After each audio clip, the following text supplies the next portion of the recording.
Good afternoon. I've got a song here, and I want to use it to talk about one of my favorite pedals that I haven't used in forever. I think the last time I plugged my big box Deluxe Memory Man in was the last video that I made with it featured. I made a late night Memory Man exploration video or something like a year and a half ago, 2 years ago. I don't even know.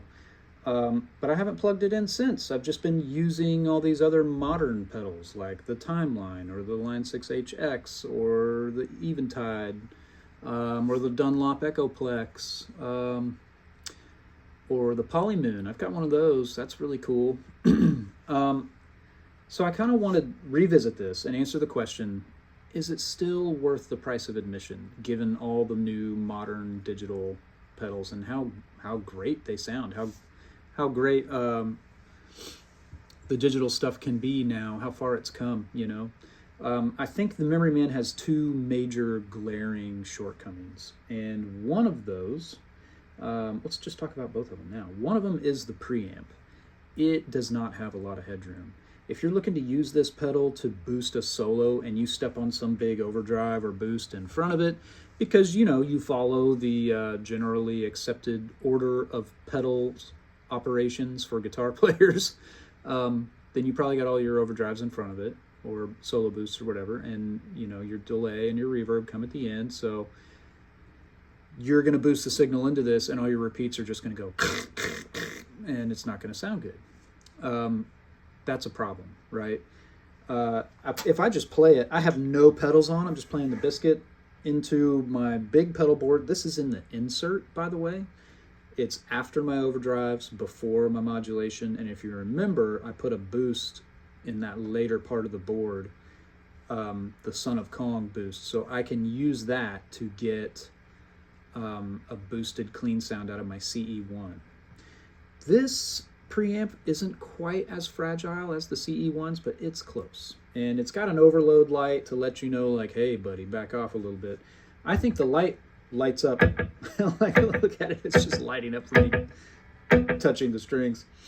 It lights up with the slightest bit of input. Like you can overload it running a P90 guitar wide open into it, you know, or even a humbucker guitar. So here's the bypass sound. Sorry, I had the Nordland on. Now I have no pedals on. You know, volume rolled back a bit.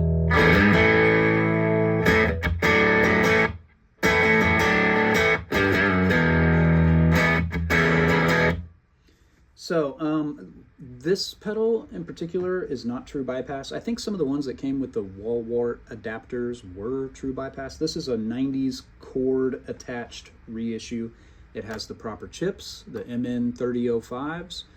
I bought this from Second Gear from Uncle Larry's old shop in Berry Hill, complete with the defunct censorship stinks sticker.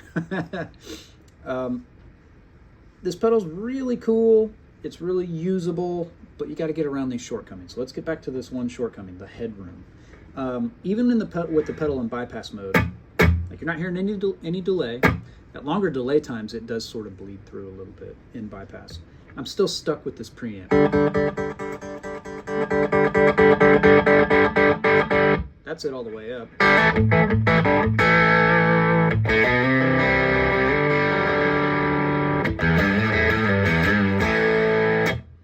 So I remember from putting it in a true bypass loop, I wanted to figure out where unity gain was so I didn't have to constantly wonder if it's boosting my amp or not. And it's right at about this tick mark, pointing it around 10:30, you know, on a clock dial.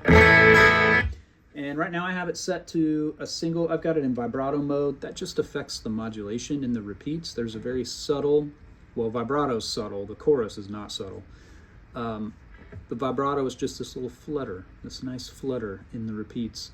And the chorus is a real slow, you know, kind of seasick. Even at the lower settings, it's pretty seasick. Vibrato can get seasick too if you crank this knob, but the chorus is pretty gnarly. So one of my favorite settings is just, let's go down a low repeat, high mix.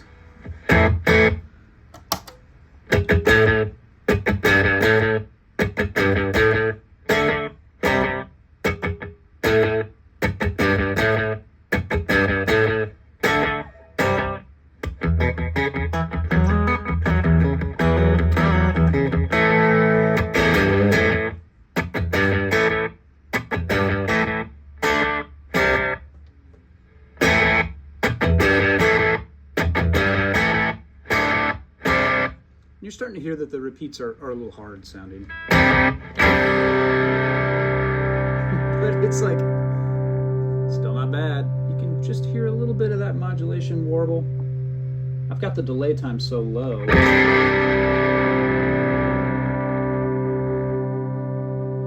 Hear how the delay time affects the vibrato? Like it wasn't really there when it was set to a slapback. But I go into a longer delay setting, which is not long by digital pedal standards at all. You can hear the modulation more. Like this is max delay time.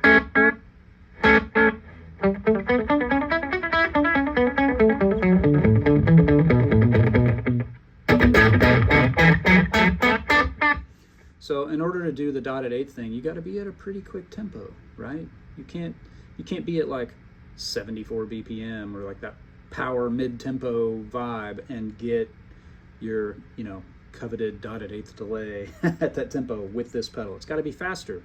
And if you remember the song that kind of made this pedal really famous, Where the Streets Have No Name, right? That's moving at a clip. I mean, that's a faster tempo, and the Edge is playing this cool repeating thing on a Strat through an AC30 with one of these in the chain, and it's amazing. It just sounds great. I do think these can still sound great, you know, despite the low headroom in the preamp and the short delay time. One of my favorite settings for this pedal is kind of just a vibe, right? It's less about how the delay interacts with what you're playing rhythmically and more about the bed that it sort of creates underneath what you're doing.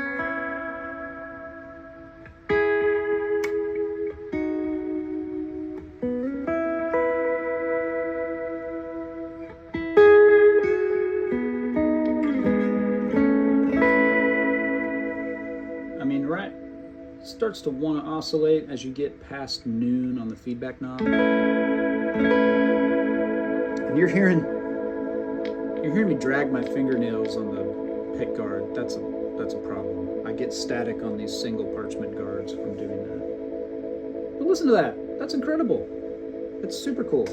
I could just play volume swells.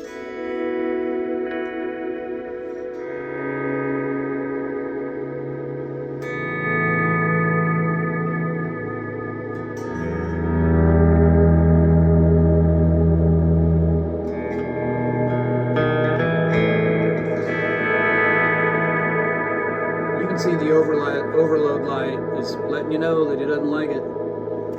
Doesn't like all this input.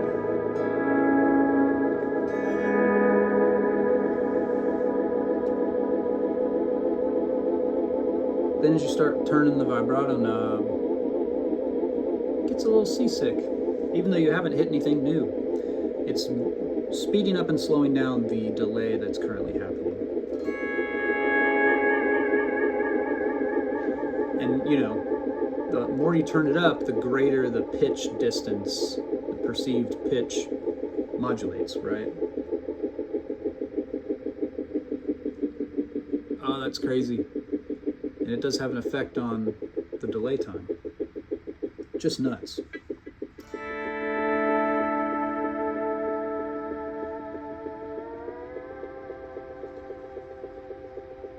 That was cool. It seemed like I just slid the whole chord up, right? I went just by moving the knob. Went up a minor third. That's the hippest modulation, isn't it? So, is this pedal still worth it in the age of the El Capistan and the HX effects and the what else? The Eventide, the H9 and H90 and all that. I think so, you know? I hear this noise floor and I hear the clocking issues and I hear all the quirks that it has from creating these effects in an analog way, and I think it's just cool. I just think it's cool. It's very inspiring to play. So let's get to this song. All I have on this is an acoustic guitar. And it was originally going to just be a guitar vocal. That's a really clever name for a track that involves a guitar and a vocal.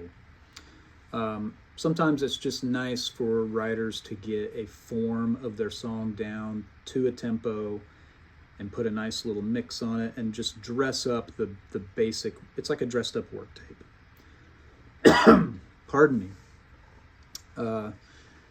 So I'm gonna go for a guitar vocal plus vibe, right? I just want to add some, I don't know, just some Memory Man stuff to this track. There's no vocal here. The work tape that I listened to, I just sort of got the melody in my head as I laid this acoustic. And so I'm gonna put an electric on here, and I'm gonna use what I've been saying is about my favorite setting on the Memory Man. So let's see how this goes. I don't want to overdrive it or anything, but I do want this sort of bed and a wash, you know, kind of like how Jay Joyce uses the pedal. I mean, he's used this pedal for years on dozens of records, and you can kind of hear it a mile away. You're like, ah, that's him with that pedal.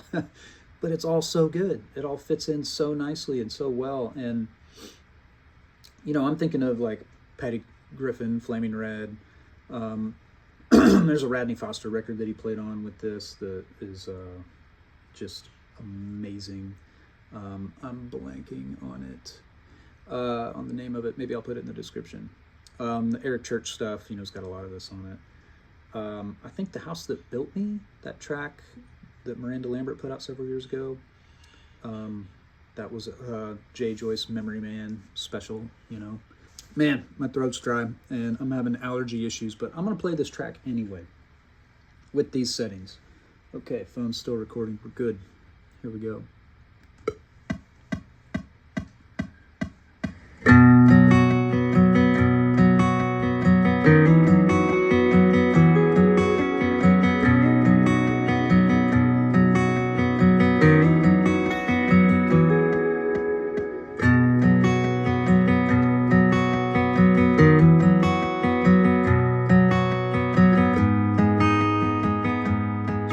Acoustic down a little bit.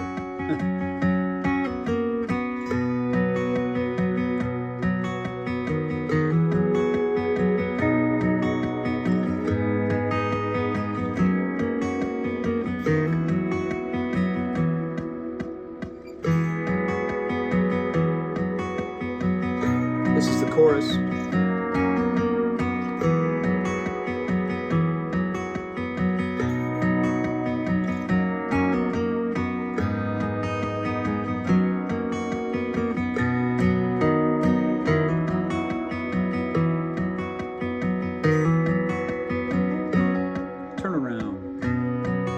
Back to my intro vibe.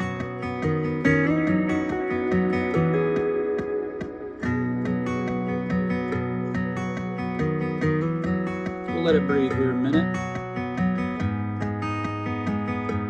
While doing so, I'll turn myself up a little bit more.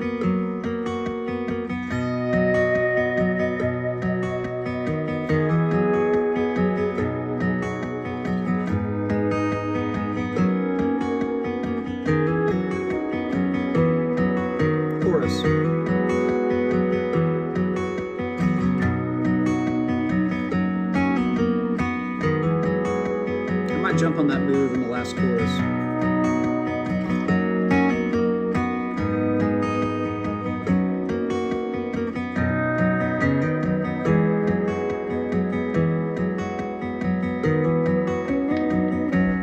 A solo here.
Ah, good times. Good times with the old memory man. Hey, how about we turn off the click? Cool. So I'm happy with that pass generally, but there were a couple of moments when you could hear the crackle, that static. It's like my fingertips just touch a single ply parchment pick guard and I get this. And I used to keep a dryer sheet around. I hate the smell of dryer sheets. They just smell like awful chemicals, which is what they are. So other times I'll like lick my fingers and wipe the pick guard, then I don't get any issues at all. I don't know. Different solutions for different folks. I used to keep dryer sheets in a Ziploc bag in my gig bag for guitars that have this sort of single ply parchment guard. So anyway, that's the Memory Man. Yeah, you can hear the clipping the preamp there. So I want to show you what it sounds like with a boost after, right, versus a boost before. So here's what the Nordland on before.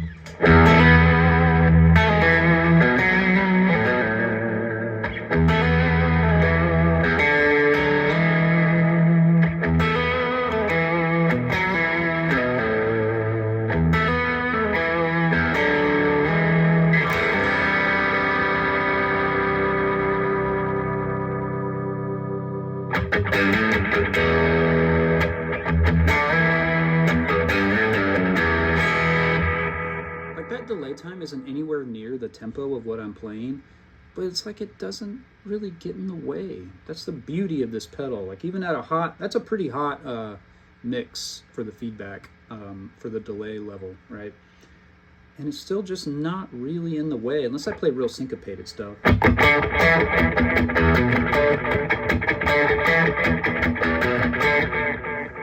But even that still sounds cool. It's like, that's the old analog Memory Man's superpower, is that everything it does tends toward melting in the background rather than poking out, you know. If I have a digital delay set at a tempo that's not locked into the tempo of the song, man, I feel like it pokes out all over the place. It's just bouncing around irrhythmically with respect to the song in the background, you know. Memory Man doesn't really do that. So anyway, that's the Nordland in the front. Off.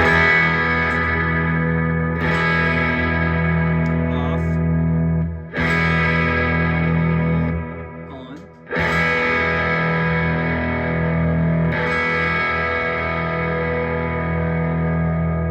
It's just like an instant vibe. So let's turn that off, and now I'll put the clean channel of the Son of Kong on. This is after the Memory Man.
Here's the post boost off.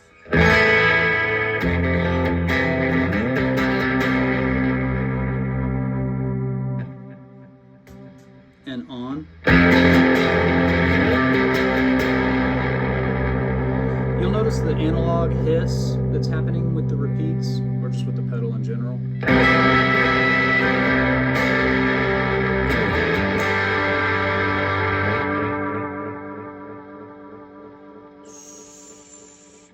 and it's just extra vibe. That's all I think of it as. But if you want this to be a solo boost, you know, to give you just a little bit of depth for your soloing, like you got to have the boost after it. You know, just like with the CE1, if you want a boosted, clean chorus signal, put the boost after. Same story with the memory man, you know. And then don't even think of it as a rhythmic delay pedal. You're probably not playing at tempos where you want to be running dotted eighths that fast. Or if you think of it in terms of subdivisions, think of it as a 16th note pedal, right? Or maybe a straight 8th note pedal. It'll get along with more tempos that way. To me, despite those shortcomings, the delay time and that preamp, and the analog hiss, I guess that's a third shortcoming, I still think it's awesome. Here's Nordland on in front and the Son of Kong on behind it.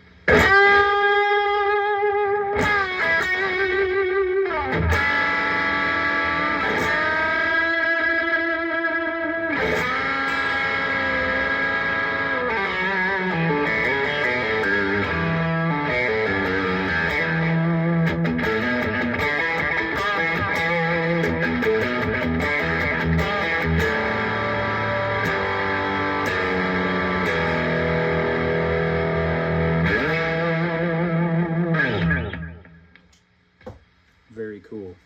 Have a good afternoon.